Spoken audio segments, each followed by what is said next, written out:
Thank you, sir. I rise with your permission. It is always high honor to speak in a chamber that echoes with the sense and sensibility of our modern history. And it is even an higher honor to speak on this occasion when we speak in memory of Dr. Ambedkar.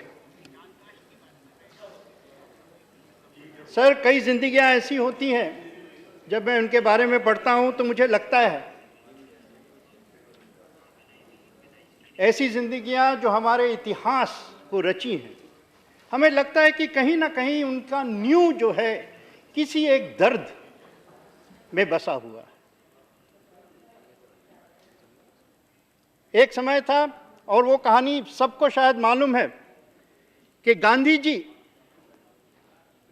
एक train में बैठे थे और वहां south Africa में उनके साथ जो हुआ उसके बेसिस पर वो जो उनके साथ गुजरी, उनके मन पे गुजरी, उनके दिल पे गुजरी, वहां से एक नई विजन निकली और जो विजन हमें सारी दुनिया को एक आज़ादी के रास्ते पे ले चली।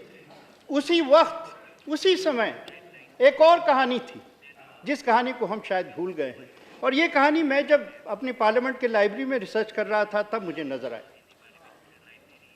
बाबा साहब अंबेडकर बच्चे थे, उन्होंने अपने भाई और अपने कज़न के साथ, अपने पिता, अपने वालिद के साथ वो ट्रेन पे बैठे और वालिद को मिलने गए।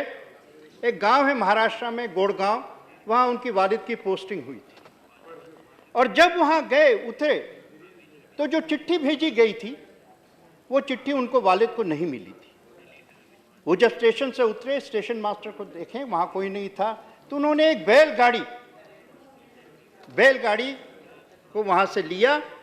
लेकिन कुछ ही क्षणों में बैलगाड़ी के जो मालिक था उसको पता चल गया कि ये दलित हैं, तो उन्होंने अपने बैलगाड़ी से उन्हें उतार दिया। वो भी घटना उनके दिल पे, जो बच्चे के दिल पे लगी थी। स्मारक तो बहुत बनती हैं महानता के ऊपर, मुझे लगता है कि एक दो स्मारक दर्द की भी बननी चाहिए। और उस गांव में जाकर हम एक स्मारक अगर याद दिला दें कि चलो साउथ अफ्रीका में तो रेसिज्म होता था लेकिन हमारे मुल्क में भी कम नहीं होता था। और इसलिए है क्योंकि हम याददाश्त जो है हम कभी कभी कमजोर कर देते हैं।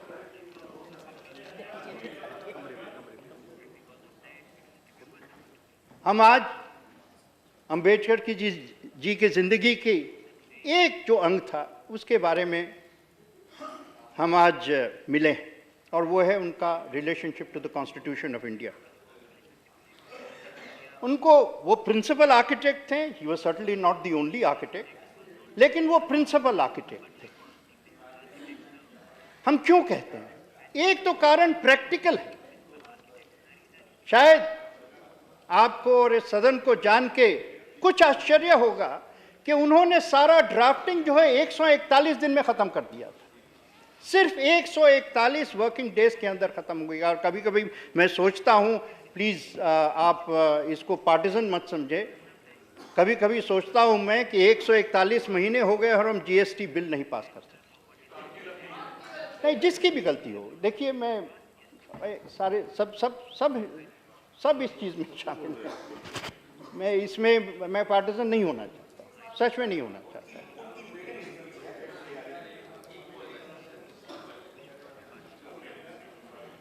और अगर उनके 141 दिन का जो काम है उसके बारे में समझना है तो टीटी कृष्णमाचारी, शायद टीटी कृष्णमाचारी का नाम अभी भी लोग याद करते होंगे, उनको मैं कोट करना चाहता हूं कि एक्चुअली उनको क्यों कहा जाता है ड्राफ्टिंग कमेटी के फादर कहिए, वालिद कहिए।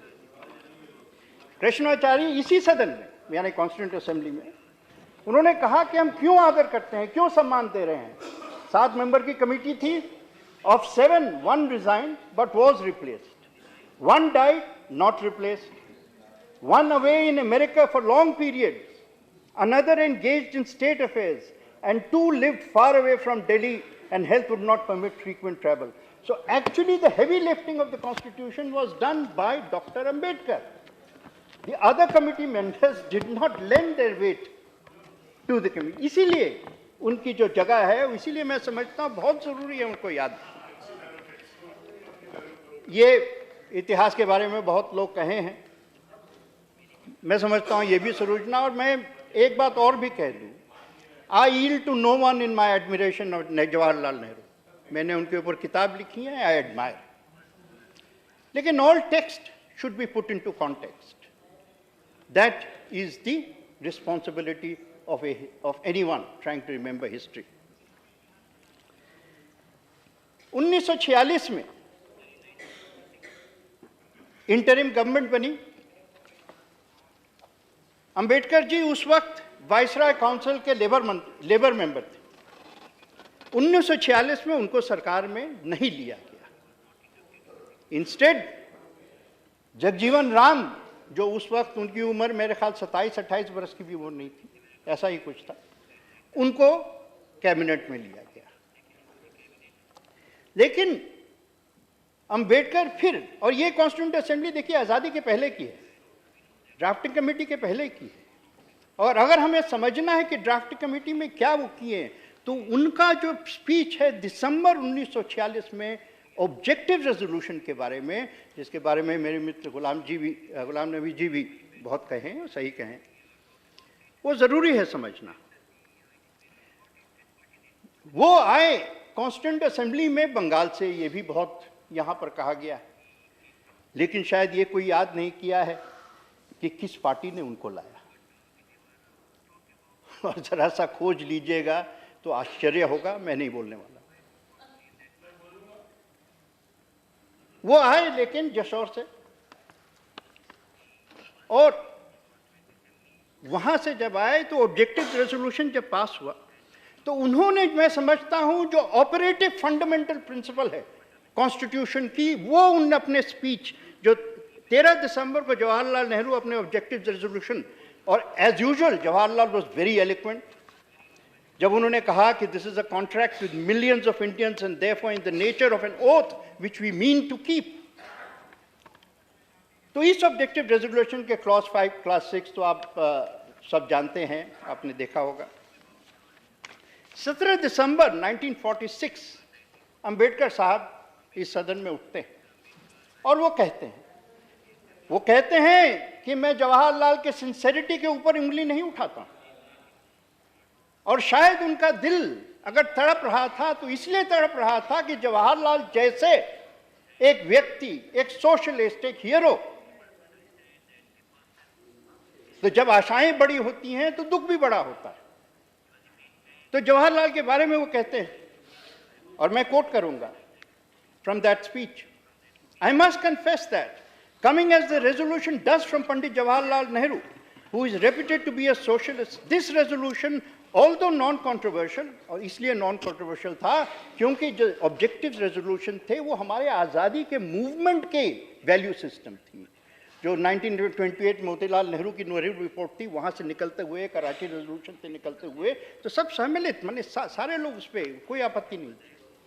Although non-controversial is to my mind very disappointing. I should have expected him to go further. क्यों? और बहुत बड़ी बात कही उन्होंने, और मैं समझता वो बात जो है आज तक बहुत ज़बरदस्त और बहुत लागू है। He said there cannot be any rights without remedies. आप राइट्स मुझे क्या दे रहे हैं? रेमेडी का रास्ता बताइए, और जब तक ये रेमेडी का रास्ता ऑब्जेक्टिव्स में नहीं रहेगा तब तक rights are in his words pure pedantry. और ये प्रिंसिपल उन्होंने फिर कॉन्स्टिट्यूशन में इंट्रोड्यूस किया कि कॉन्स्टिट्यूशन में रिजर्वेशन रहेगा, ये नहीं कि एग्जीक्यूटिव डिसीजन पे रह जाए। रेमेडीज का जो सिलसिला था, और ये बात हम सब जानते हैं कि डॉक्टर अंबेडकर का रिलेशनशिप का जो रिलेशनशिप था गांधी जी के साथ, कभी कोऑपरेटिव था, कभी एडवर्सोरियल था, और इसलिए था क्योंकि हर बात कहते थे कि भाई सिर्फ बातों से बात नहीं बनेगी, हमें ये बताओ कानून क्या है, और वो कानून कॉन्स्टिट्यूशनल कैसे हो सकता है। सर, हम सब कॉन्स्टिट्यूशन ऑफ इंडिया को ऐतिहासिक कहते हैं, लेकिन आखिर है क्यों ऐतिहासिक? अगर ऐतिहासिक कहते हैं तो हमें एक चीज समझनी पड़ेगी कि we can never say anything is historical without understanding the historical moment in which it was written. और वो कौन सा मोमेंट? वो बहुत जबरदस्त सारी दुनिया के इतिहास में बड़ा मूवमेंट था, क्योंकि अगर यूरोपियन कॉलोनाइजेशन इस देश से शुरू होती है तो यूरोपियन कॉलोनाइजेशन इस देश से खत्म भी होती है। लेकिन इससे भी बड़ी बात हो रही थी 1950 में, 1947 और 50 में। 1000 साल का इंटरनेशनल ऑर्डर जो है 100 साल के अंदर चूर हो गया। दुनिया के जितने महान एम्पायर्स थे 1850 या 1840 ले लीजिए, चीन का अगर वाला देना है, और 1960 तक सारे खत्म हो गए। हिंदुस्तान का मुगल एम्पायर, चीन का एम्पायर, सफाविद एम्पायर पर्शिया का, ऑटोमन एम्पायर, ज़ारिस्ट एम्पायर खत्म हो गया। चलते जहां स्पेनिश एम्पायर खत्म हो गया। और उसके बाद अंत में अंग्रेजों ने कुछ वक्त इतिहास से मांग लिया, क्योंकि उन्होंने कॉलोनाइजेशन के जगह पे कई जगह नियो कॉलोनाइजेशन का बना दिया, जन्म कर दिया। What is neo colonisation? Neo colonisation is the grant of independence as long as you don't exercise it. लेकिन नियो कॉलोनाइजेशन नहीं चल सका, और 1950-1960 के बीच में हर जगह हर एम्पायर, और यही मैं बार बार कहता हूं कि if the challenge of the 19th and 20th century was the challenge against colonization, so फिर the challenge of the 20th and 21st century is what do you do with nationalism? Nation तो मिल गए, लेकिन national के साथ हम करें क्या? ये सवाल बहुत महत्वपूर्ण है। हम अपने आप को मॉडर्न नेशन कहते हैं, नेशन तो हैं, नेशन आज भी थे कल भी थे, लेकिन ये नेशन का मतलब सब समझते हैं, मॉडर्न का मतलब क्या होता है? और जब तक हम मॉडर्न का मतलब नहीं समझेंगे, हम मॉडर्नाइजेशन नहीं समझेंगे। और मैं आपको कहता हूं कि अगर इतिहास सही से लिखा जाए तो Indian constitution is the Magna carta of the next 500 years, क्योंकि इंडियन कॉन्स्टिट्यूशन जो है इस लफ्ज मॉडर्निटी को डिफाइन किया है। ये क्या है मॉडर्निटी? मॉडर्निटी के 4 बेसिक नॉन निगोशिएबल प्रिंसिपल्स। एक तो है डेमोक्रेसी। डेमोक्रेसी बारे में ज़्यादा चर्चा करने की ज़रूरत नहीं है, सब समझते हैं डेमोक्रेसी इसकी आज़ादी समझते हैं, और कभी कभी कुछ ज़रूरत से ज़्यादा हम आज़ाद हो जाते हैं, लेकिन वो भी सही। दूसरा, और इस बात को मैं ख़ास अपनी तौर पे अपनी तरफ से इस पे ज़रा सा तवज्जो देना चाहता हूँ। दूसरा, फेथ इक्वालिटी।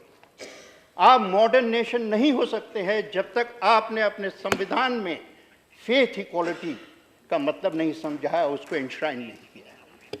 आज जो दुनिया में लड़ाइयाँ हो रही हैं, जिसके बारे में भी चर्चा हुई है, वो सिर्फ इस पे हो रही है कि एक मुल्क फेथ इक्वालिटी के ऊपर जन्म लिया है और उस पर रहा है, या फेथ सुप्रीमेसी। कई मुल्क हैं हमारे पश्चिम में जिन्होंने फेथ सुप्रीमेसी को मान लिया है। फेथ सुप्रीमेसी अब मॉडर्न देश में नहीं चल सकता है। हाँ, विवाद होता है यहाँ पर लफ्ज़ सेकुलरिज्म का, मैं इसके बारे में बात करना चाहता हूँ। मैं अपने आप को सेकुलर मानता हूँ और इसके बारे में चर्चा ज़रूर करना चाहता हूँ। क्यों? सेकुलरिज्म हमारे कॉन्स्टिट्यूशन में शब्द है, लेकिन इसके मायने क्या है? इसका मायने क्या है? ये यूरोप का निकला हुआ शब्द है। इसके 2 ओरिजिन्स कहिए, पॉलिटिकल ओरिजिन्स, 2 सोर्सेस हैं। एक है फ्रेंच रेवोल्यूशन, तो या तो वोल्टेयर और रूसो का मान लीजिए which is separation of church and state, और या तो आप कार्ल मार्क्स का मान लीजिए which is the abolition of church, यानी कि मजहब को निकाल दो, मजहब is the opium of the masses. लेकिन हमारा जो सेकुलरिज्म है वो इन दोनों से अलग है। हमारा secularism is not the abolition. कोई भी यहां पर खड़ा होकर कह दे कि हिंदुस्तान में आप मजहब को हटा दीजिए या धर्म को हटा दीजिए, आप 2 दिन नहीं चल पाएंगे। और ना ही हमारा है।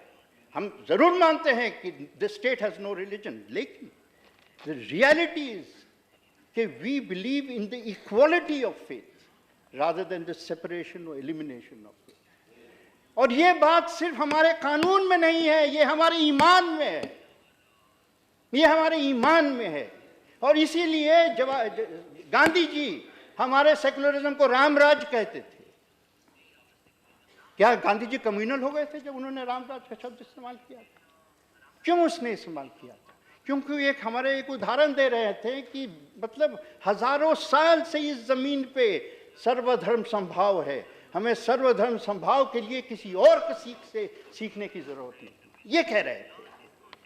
और आपको मैं कहता हूं, उससे बढ़ के कहता हूं कि मेरा देश ऐसा देश है, आप क्या है यूरोपियन सेकुलरिज्म, मेरा देश एक वाहिद देश है जहां पे ऑडिबल सेकुलरिज्म है, यानी कि हर सुबह, आज से नहीं 1400 साल से, हर सुबह शुरू होती है बिलाल की आजान से, और उसके बाद हनुमान मंदिर की घंटी बजती है, उसके बाद गुरु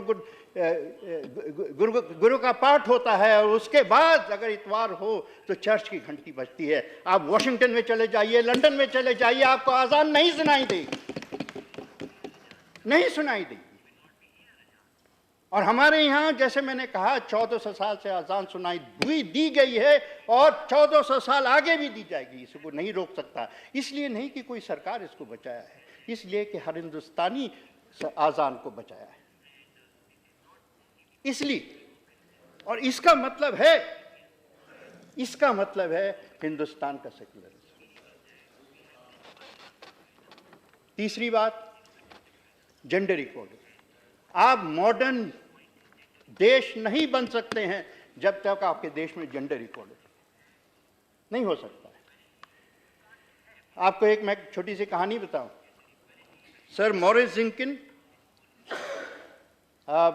ब्रिटिश राज के आखिरी फाइनेंस मेंबर थे, फाइनेंस मिनिस्टर। उनकी बीवी थी ताया जिंकिन। 1955 या 56 में ताया जिंकिन वापस आई Hindustan as the special correspondent of Manchester Guardian. वो जवाहरलाल नेहरू के सोशल फ्रेंड्स थे, तो उस जमाने में ऐसी सिक्योरिटी नहीं होती थी, वो जवाहरलाल के घर पे आते जाते थे। एक दिन ताया जिंकिन, शायद 1961 की बात होगी, उनके किताब में है, ताया जिंकिन जवाहरलाल के घर जाती है। वो कोई ऐसी सेक्शन से आए थे और उन्होंने देखा, कुछ घबराहट तो नहीं लेकिन ज़रूर थके हुए बहुत लग रहे थे। तो उन्होंने फिर बात कर छेड़ी और उन्होंने पूछा जवाहरलाल से कि what is your greatest achievement in life. Jawaharlal थे, आसानी से कह सकते थे कि आज़ादी, फ्रीडम मूवमेंट, हमने आज़ादी दी। नहीं, उन्होंने कहा जो मोस्ट सक्सेसफुल अचीवमेंट जो था मेरा, वो हिंदू कोड बिल था। उसके बाद ताया जिंकिन ने एक सवाल पूछा जिसका जवाब हम आज तक नहीं दे सके। उन्होंने कहा कि आपने हिंदू औरतों को तो इक्वालिटी और एकता दे दी है, आपने मुसलमान औरतों को क्यों नहीं दिया? और जवाहरलाल का जवाब है, उन्होंने कहा you know the time was not right, वक्त उस वक्त सही नहीं था। समझ में आता है, वक्त उस वक्त सही नहीं था। कब सही वक्त आएगा? शाहबानों के ज़माने में सही वक्त नहीं था, कब आएगा? देखिए, मैं फिर कह रहा हूं और तो, मतलब बहुत दिल से, ज़बान से, यकीन से कह रहा हूं कि किसी भी कौम के ऊपर आप कोई भी कानून थोप नहीं सकते, लेकिन बातचीत तो कीजिए सर, बातचीत तो कीजिए। आप लोगों से बातचीत तो कीजिए। ये तो ना पढ़ना पड़े कि कोई कह रहा है कहां से कि अगर आप इक्वालिटी देंगे तो इस्लाम के खिलाफ है। आज ही अखबारों में है, मैं सुन के इतना मुझे हैरान हो गया। इस्लाम में एक रेवोल्यूशनरी मजहब है, 7वीं सदी में जो इन्होंने औरतों को राइट्स दिए थे कहीं नहीं मिला था। ये वो इस्लाम है। इस्लाम के पहला मुसलमान एक औरत है, उनका नाम है खदीजा। औरतें पहले आई इस्लाम में क्योंकि यहां पर इस्लाम ने उनको राइट्स दिए। आज हम 1400 साल इस डिबेट में हर मुसलमान को औरों से आगे होना चाहिए था, और देखिए हम पीछे पीछे लग गए। तो इसलिए मैं ये नहीं कह, फिर मैं कहता हूं किसी भी चीज को किसी कौम के ऊपर थोपा नहीं जा सकता है, लेकिन जबान बंद भी तो रखना कहीं ना कहीं एक गलती है। और एक चौथा,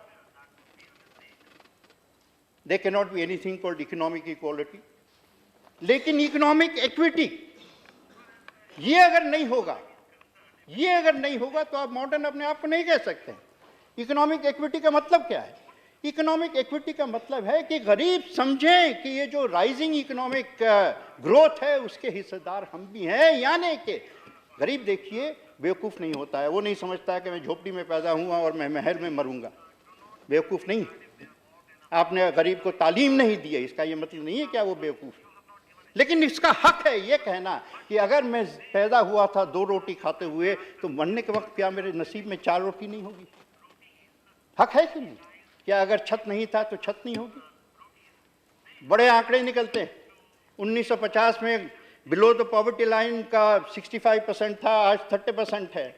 देखिए, अगर आप और हमारे तरह 3 वक्त का खाना हम खा चुके हैं और चौथे वक्त का इसलिए नहीं खा रहे हैं क्योंकि डॉक्टर ने कहा कि चौथे वक्त का खाओगे तो पेट खराब हो जाएगा, तब तो बड़ा अच्छा लगता है। या हमने 60 से लेकर 30 कर दिया। जिसके नसीब में एक भी दिन का खाना नहीं होता है, उससे जाके पूछिए, वो पूछ रहा है तुम्हें 70 साल लगे 60 से 30 करने में, क्या और 70 साल लगेंगे 30 से 0 करने? क्या 70 साल लगेंगे? वो ये सवाल पूछ रहा है। और इस सवाल का अगर सदन जवाब नहीं देती है तो भूखा इस सदन को नहीं चलने। हमारे कॉन्स्टिट्यूशन में लिखा है पॉवर्टी एलिविएशन। और मैं फख्र के साथ कहता हूं कि मैंने जब अपने प्रधानमंत्री नरेंद्र मोदी जी के मुंह से सुना कि पॉवर्टी एलिविएशन का ज़माना ख़त्म हो गया है, पॉवर्टी एलिमिनेशन का ज़माना आ गया है। और यही मैं समझता हूं कि इस बात पे तो हम सब एक हो जाए ना। बाकी तो 30 दिन रहेंगे हम, नोक होगी, झोंक होगी, आप कुछ कहेंगे मैं कुछ कहूंगा, इस बात पे तो एक हो जाए कि पॉवर्टी एलिमिनेशन ही हमारी तकदीर है और कुछ नहीं है। और जब वो कहते हैं हिंदू को तय कर लेना पड़ेगा कि मुसलमान से लड़ेगा या गरीबी से लड़ेगा, और मुसलमान को तय करना पड़ेगा कि वो हिंदू से लड़ेगा या गरीबी से लड़ेगा, तो इसके सिवा कहने को है क्या? इसके सिवा कहने को है क्या? देखिए, मैं ज़्यादा वक्त नहीं आपका लेना चाहता हूँ, सिर्फ आखिर में एक बात कह दूँ। एक बात कहता नहीं, सदन का नहीं, सदन का वक्त है और मेंबरान हैं।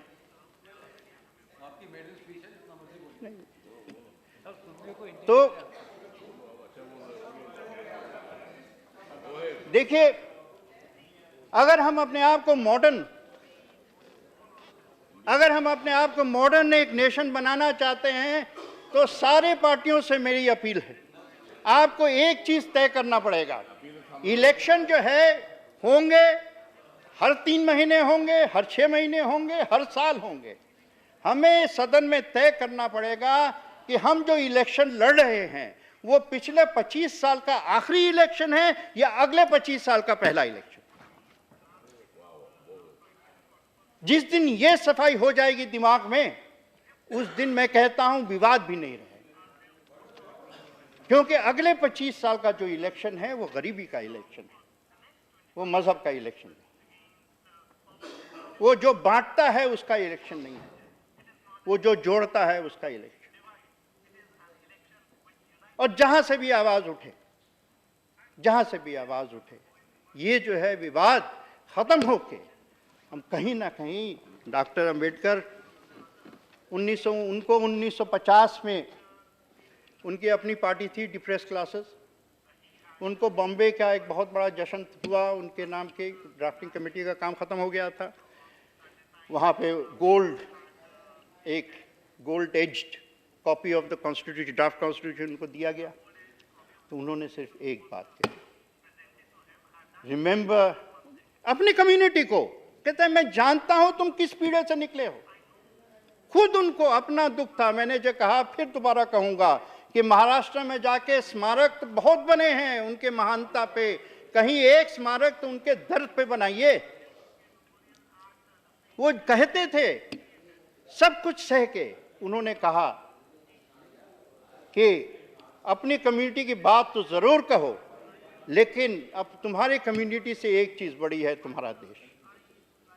अगर इस बात को नहीं याद रखोगे तो your independence will be in jeopardy. Your freedom will be in jeopardy. आज our freedom is not in jeopardy, but maybe our future is in jeopardy. और मैं एक बार और जाते जाते एक और कह दूं, ये सवाल का जवाब जो है, ये सवाल का जवाब यहाँ का यूथ, हमारे मित्र प्रफुल्ल पटेल ने अभी जिक्र भी किया, यहाँ का यूथ इस सवाल का जवाब जानता है। उसको चाहिए अगले 25 साल का इलेक्शन, अगले 30 साल की दिशा। अगर हम वो नहीं दे पाएंगे तो एक बात याद रखिएगा, ये सबके लिए, लेकिन ये हिस्टोरिकल फैक्ट है, राजीव गांधी ने वोटिंग एज को 18 कर दिया, तब से सिर्फ 2009 के इलेक्शन के सिवा कोई री इलेक्ट नहीं आके हुआ है। कोई भी सरकार 2009 के सिवा री इलेक्ट नहीं हुई है। 2019 में दूसरी बार होने वाला है, लेकिन वो अलग बात। लेकिन नहीं, चलिए, मैं पॉलिटिक्स में नहीं जाना चाहता था, लेकिन सच में कह रहा हूँ, सच में कह रहा हूँ, यहाँ का यूथ जो है वो इस सवाल का जवाब जानता है और ये चाह रहा है कि आप मुल्क को मॉडर्न बनाइए, आप मुल्क को जो है विवाद से उठाइए। अरुण जी बैठे हुए हैं, हमारे लीडर हैं, वो जो कह रहे हैं 377 पे, यही है दिशा। कहाँ से आप लोगों को 19वीं सदी के पिंजरे में कब तक बांध के रखेंगे? वो जमाना गया, भूल जाइए, आगे की तरफ देखिए। देश आगे की तरफ देखता है, चलिए हम भी देश के साथ मिल जाए। Thank you very much sir. Thank you.